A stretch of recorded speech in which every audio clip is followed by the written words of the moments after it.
If you're a wholesaler, then you have to be able to recognize when it might be a good opportunity for a novation instead of a traditional cash assignment.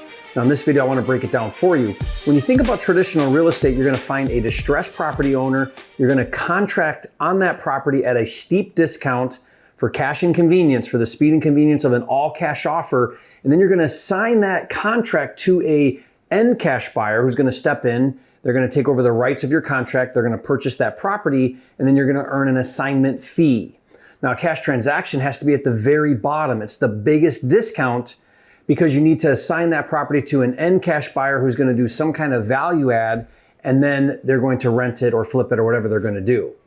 Now, there's certain situations though where it might be a good novation. And the way to think about a novation is instead of wholesaling to a cash buyer, now you're going to wholesale to a retail buyer. In a minute, I'm going to talk about what makes an ideal property for a novation, but you got to understand the big picture of what a novation is.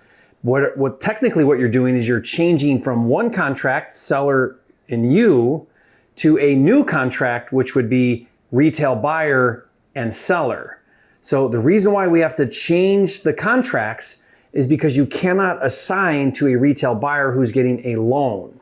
So a retail buyer, if they're getting financing, the lender's not going to let them do an assignment of contract, right, with the seller. They just don't allow that. So instead what you're doing now is you're going to recontract with a retail buyer, and then you're going to change the contract between the seller now to the retail buyer, and you get the spread, the difference between the net proceeds from the retail offer and the agreed upon amount with the seller. And I hope that makes sense. And I've got some videos in the description below that will help you really understand the entire novation process. I did an entire masterclass, I think it's 7 or 8 videos with Rich Wonders, who's a pro at novations, and we really broke it all down.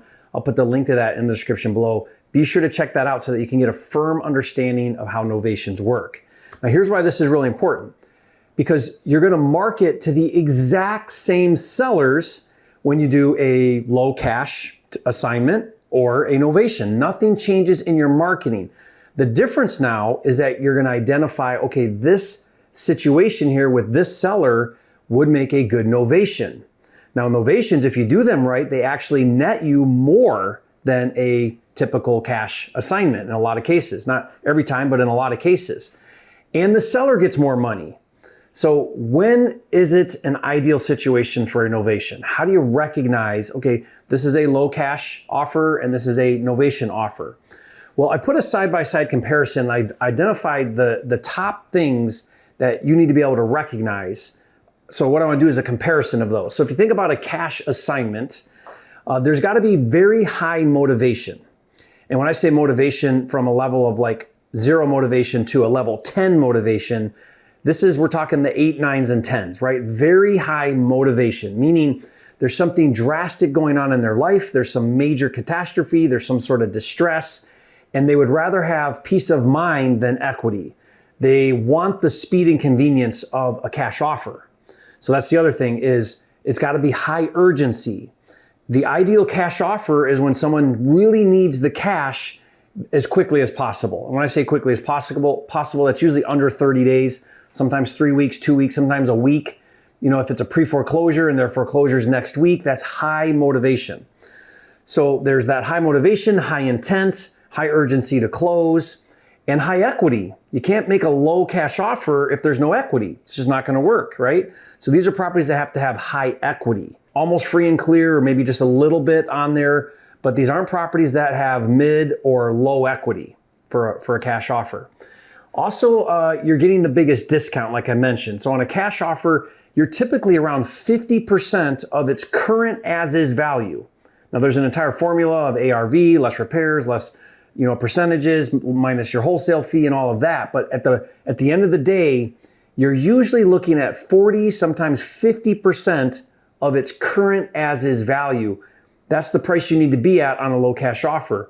That way that you've got enough room there to assign it to a cash buyer. He's got enough room now to make money doing his thing.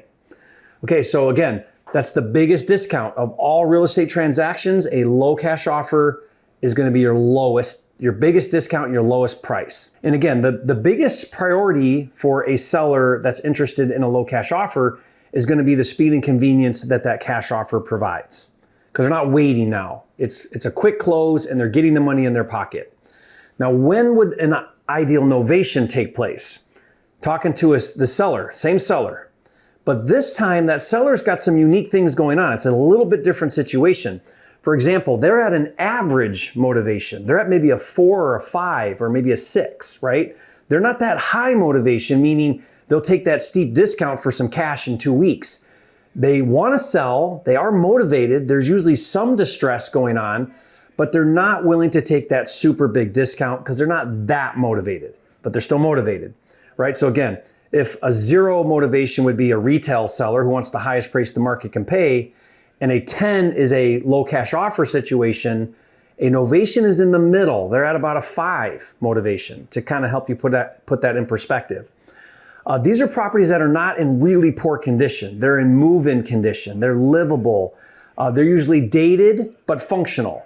You literally could move in, but the kitchen's older, maybe the flooring's older, but it's clean enough to live in. I call it mortgageable. Remember, a novation is going to go to an end buyer who's going to get financing. So for the most part, it's got to be livable. Can't have the roof caving in or foundation issues or missing the furnace or anything like that. It won't be ideal for a novation.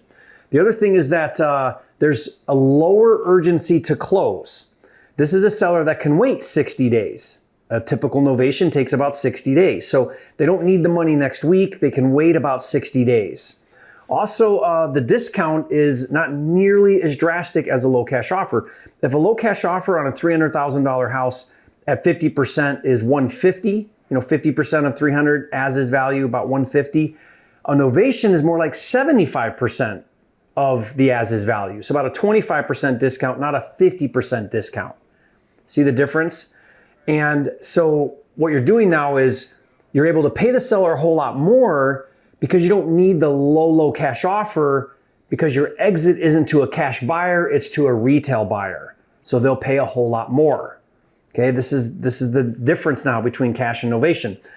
And a novation, an ideal novation, that type of seller, their biggest priority is a 5-star experience, or what we call a white glove experience. They want it to be completely hands-off. They don't want to have to deal with any of it. They just want to know that there's a price that they get and you're going to handle everything. And they understand you're going to market this on the MLS, you're going to market it to retail buyers, but you're going to handle showings, you're going to handle inspections, you're going to handle making sure that the buyers are qualified. If there are some minor repairs, that's built into the deal, so you take care of that. The seller wants to know, at the end of the day, I'm going to get this number and that's all I need to worry about, and they're going to handle everything else. So now what happens is you take a lot of your sellers that you're talking to that just don't qualify for a low cash offer, that there's no way in heck you could assign that to a cash buyer and make any money. Now, because you can pay more, if it fits what I just described, now you can do a novation. You got to learn the mechanics and how to do the paperwork and the whole process. But now you can do a novation and now you can sell it to a retail buyer and make a whole lot more. We shoot to make a $40,000 profit on a novation. Think about that, $40,000. Average assignment is around $15,000. Now we don't land at 40 all the time, but we get it quite a bit. And sometimes we land at 30, sometimes 25. But our novations right now are averaging about twice the net profit as a typical assignment. So we try to average around 20,000 and we're trying to average around 40,000 on a novation. That's how cool this is.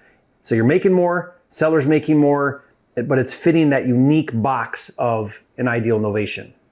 Okay, guys, I've got some really cool resources for you. I put together an entire novation kit. It's got the calculator. It's got some scripts on there. It's got a breakdown of how to do it, the contracts, the paperwork that you need to do it, all absolutely free. Just go to novationkit.com. And again, you can download that for free. And guys, let me know if you want to know more about this. I'm going to be doing a lot more videos around how novations work, especially like there's a calculator that I created that's in that free kit, and how you crunch the numbers and how you're going to comp a property and how the whole process works. So watch for that video. Let me know if you have any questions, and I'll see you on the next video.